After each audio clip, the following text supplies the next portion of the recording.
Hi guys, and welcome to a new book review video. So I just finished reading Turtles all the way down.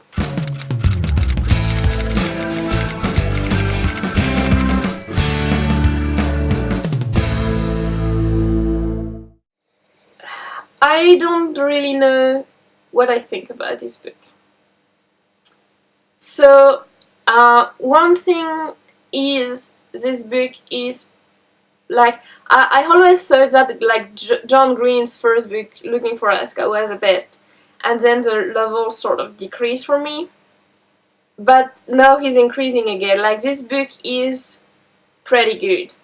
Characters are likable, and they have some sort of depth to them. Like, they're not arrogant anymore, thanks God. They're not unsufferable anymore. But like, this book has a all new level of bizarre.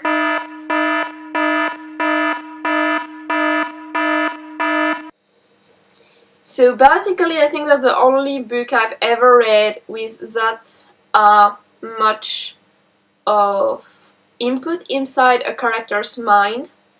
And I think that's a fantastic book to read because of that, because it's just so new. It's just like showing you totally the inside of someone else's head. And the thing is, so the whole book concept is like the main character cannot control her thought. And she also has this sort of split in her personality that kind of make her unaware of which part of her is her. Like, so you have all this concept about what is a person and what is not a person, and you have a concept of what is me, what is you, what is a real you. And I think this is really well described, and it goes to like a long extent inside the character's mind to be able to give you the reality of that. And it also uses the fanfiction of the friend of the main character to actually think about what is actually a person, but on a totally different level. So basically you have like both of those interpretations going on. And then you have a love story which is not like forced or anything, it just like happens. And the main character is also struggling with that because of her like spatial problem. And then you have the mystery, and like I think like the thing is, the book was sort of marketed like it's a girl who has like some anxiety disorder who is going to investigate the disappearance of a billionaire. And it's true, but to some extent the disappearance of the billionaire doesn't really matter all that much. It's just an excuse for her to meet the guy for the love story, basically. So yeah. So for the let me tell you what happened with the main character and her thought process. So basically she has some anxiety based on some fear of bacteria, and she gets like OCD about it in many different ways, and she has those thoughts that would never let her be. So like basically she's kind of talking to herself, like having a conversation in her head.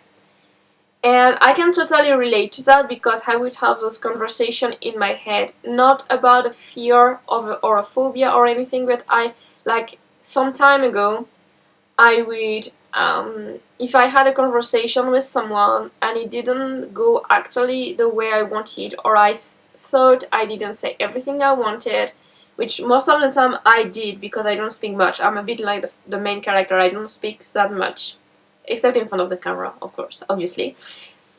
But I would have this conversation in my head where I would actually replay the entire conversation again and again and change it and say what I wish I had said again and again and again and again until I couldn't sleep at night, or like I would just, like I would be in my head, like I would just be in a group of people and they would talk and I would just be replaying some other conversation and would not listen to them. So I can understand that feeling of the spiral in her mind. I think it's really well described. It's really how it actually works. It's like you're thinking about it, and it just, like, you stay stuck sort of because that's the only thing you can think about and you cannot actually get out of it. If you want to stop that conversation, like if I wanted to stop the conversation going on in my head between me and me impersonating the other person I wanted to talk to,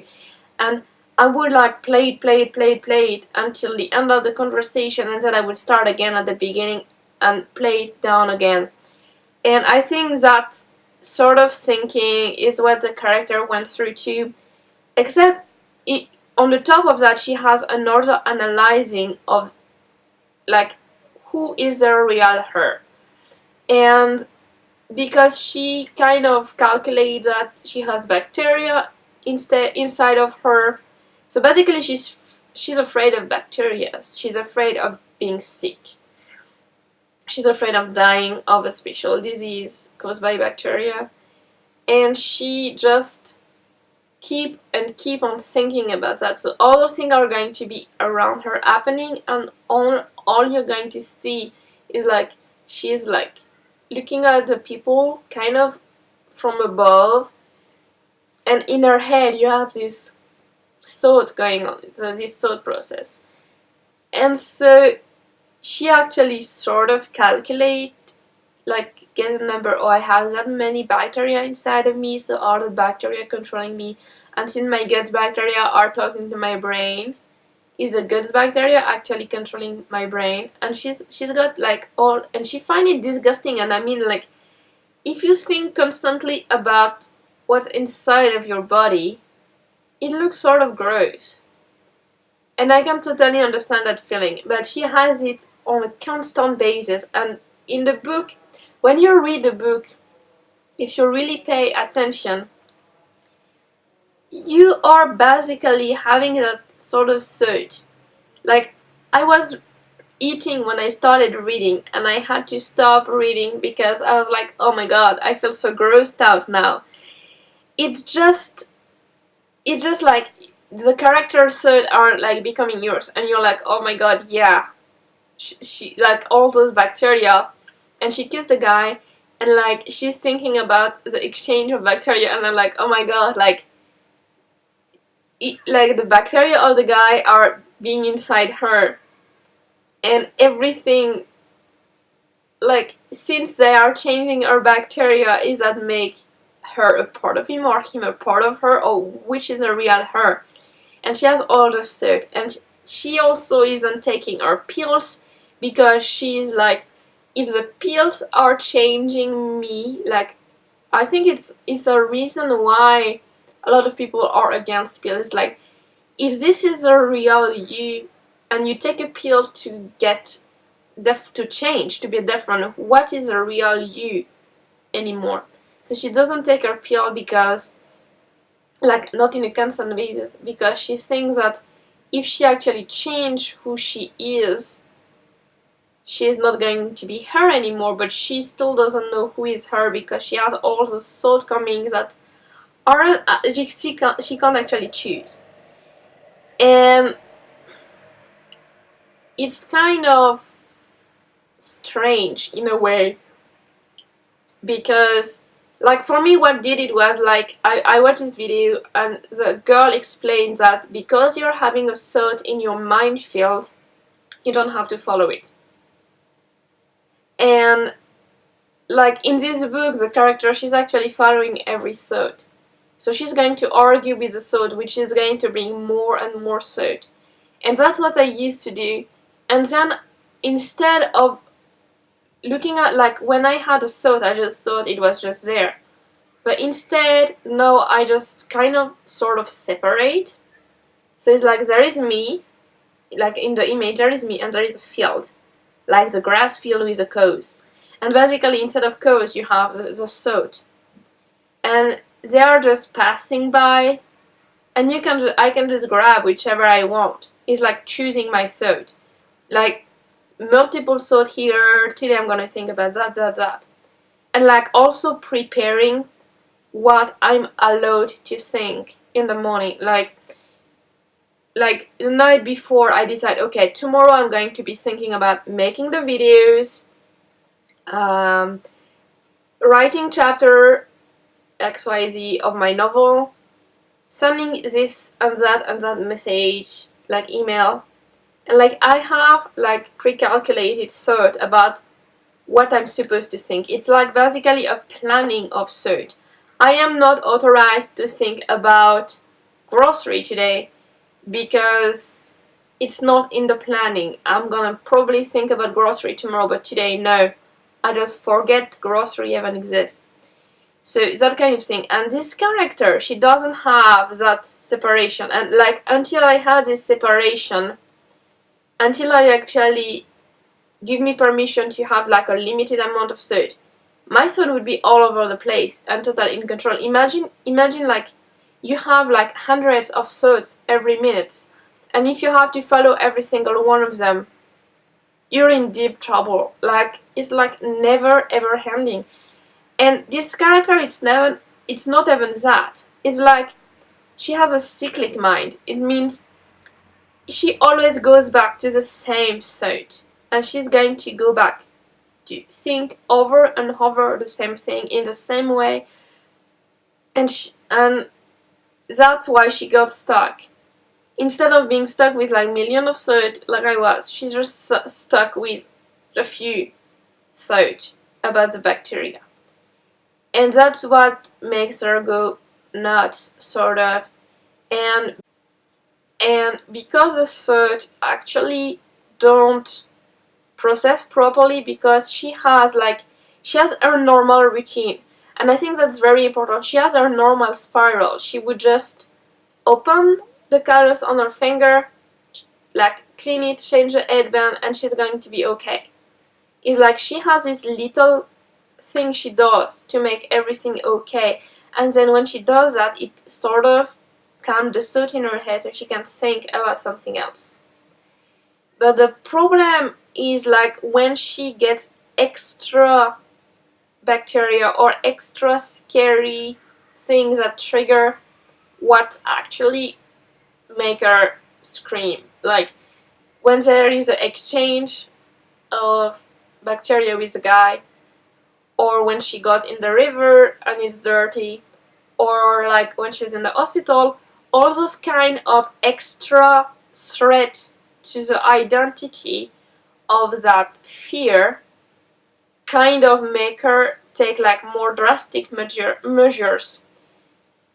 And so that's how the crazy arrives, basically, because what she does to calm herself down doesn't work anymore. She needs extra care because you have extra threatening thing around. And so, yeah, that's how the crazy arrive. But the thing is, I think it's very, very well defined. And I think the process of the book is just very, very good. Like how she goes into like her normal routine, and which is kind of threatening, but not as bad as when she goes crazy.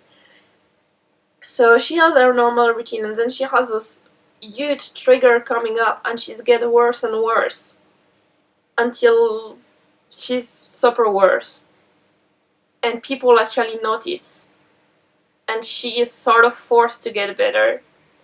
So you have like, but she still has this minimal like fear stuff. So I think it's really well described. I think it's a really good book.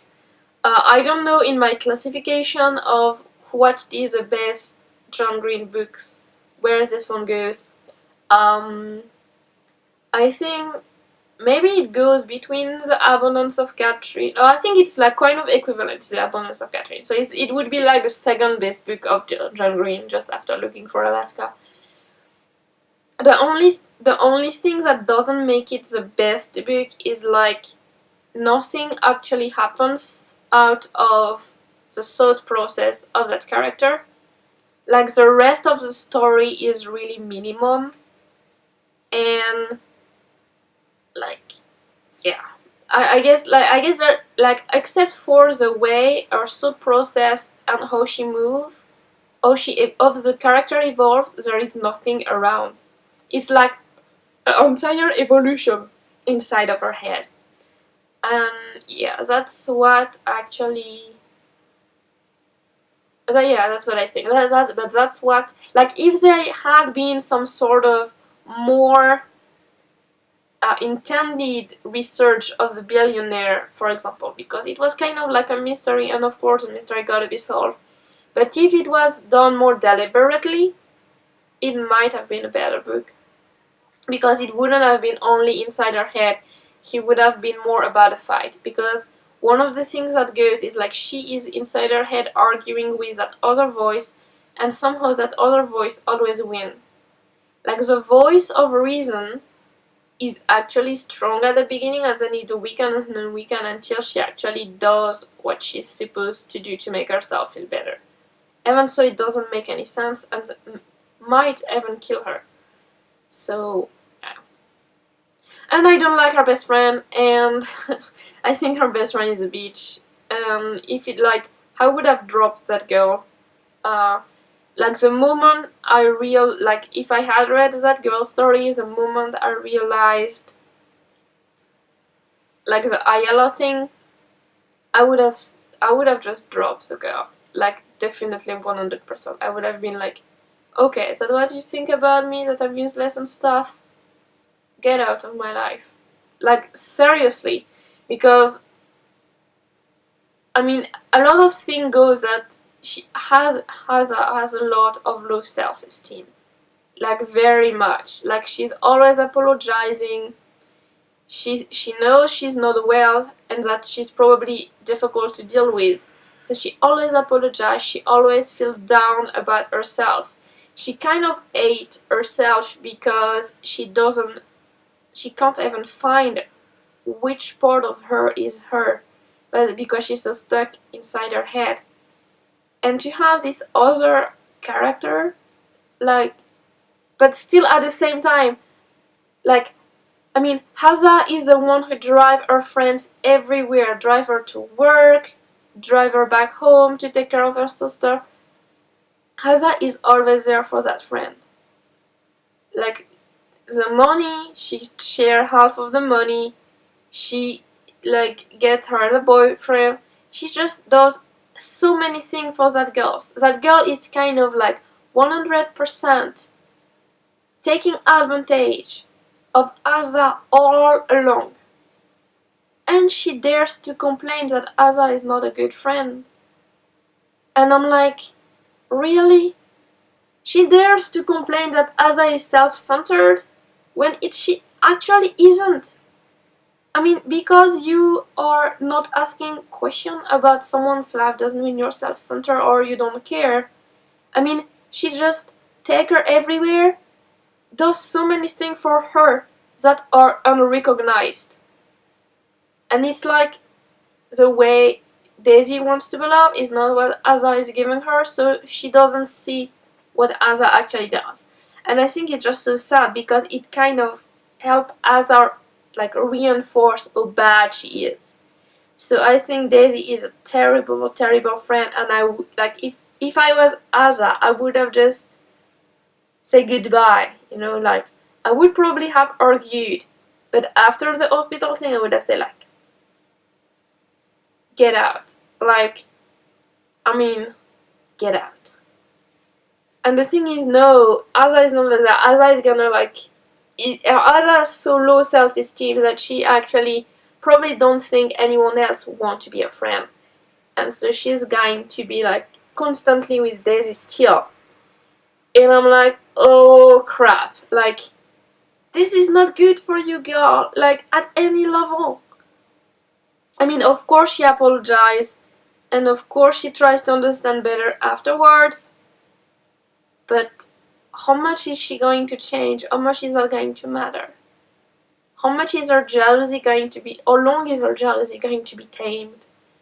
You know? So, yeah, anyway guys, that's all I have to say about this book. So it's a really good book. It has a lot of things that makes you think about yourself, and it's really an enjoyable read. So just go and get it. And so I hope you enjoyed this video. Don't forget to subscribe and give me a thumb up and to leave me your comment in the comment section below. I hope you actually have read the book before watching my video, because spoilers. But just let me know what you think about this book in the comment section below, and see you next time for something else. Have fun whatever you read. Bye!